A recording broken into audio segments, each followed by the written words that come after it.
আসসালামু আলাইকুম সুপ্রিয় দর্শক, আশা করি সকলে ভালো আছেন। বরাবরের মতো হাজির হয়েছে আরও একটা নতুন রেসিপি নিয়ে। আজ আমি আপনাদেরকে তৈরি করে দেখাবো পাকন পিঠা বা মালপোয়া পিঠা। বানাতে একেবারেই সহজ, খেতে অনেক বেশি মজা। যারা পছন্দ করে তাদের কাছে তো অত্যন্ত লোভনীয় একটা পিঠা এই ভাজা পিঠা।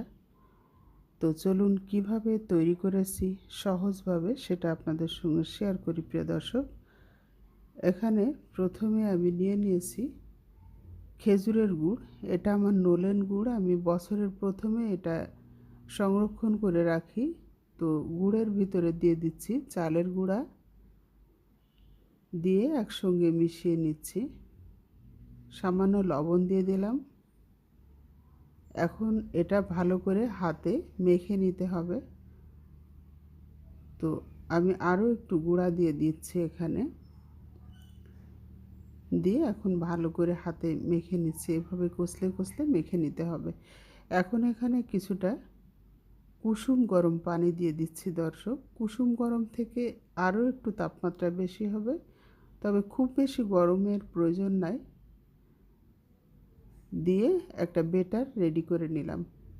তো কনসিস্টেন্সিটা একটু দেখে বুঝে নিতে হবে কেমন হবে। তো এখন অল্প অল্প করে গোলা নিয়ে বা বেটার নিয়ে আমি তেলের ভিতরে দিয়ে দিচ্ছি। তেলটা গরম হলে আর পিঠা একটা একটা করে পিঠা আমি উঠিয়ে নিচ্ছি। দেখুন ফুলে কেমন টোপা টোপা হয়ে যাচ্ছে, খেতেও কিন্তু অনেক বেশি মজা। তো প্রিয় দর্শক, একদমই সহজভাবে এই পিঠাটা তৈরি করা যায়। অনেকের দেখেছি এই পিঠা তৈরি করতে যে অনেক ঝামেলা পোহাতে হয়, পিঠা কোনো রকমই তৈরি করতে পারে না। তবে আমি যেভাবে দেখালাম এভাবে যদি তৈরি করেন তাহলে পিঠা অবশ্যই আপনার হবে, এতে কোনো সন্দেহ নেই। আশা করছি ভিডিওটা আপনাদের কাছে ভালো লেগেছে। যদি ভালো লাগে তাহলে অবশ্যই একটা লাইক দিবেন এবং আমার পেজের সাথেই থাকবেন। আবারও হাজির হব নতুন কোনো ভিডিও নিয়ে। সে পর্যন্ত সবাই ভালো থাকবেন, সুস্থ থাকবেন, আমার জন্য দোয়া করবেন। আল্লাহ হাফেজ।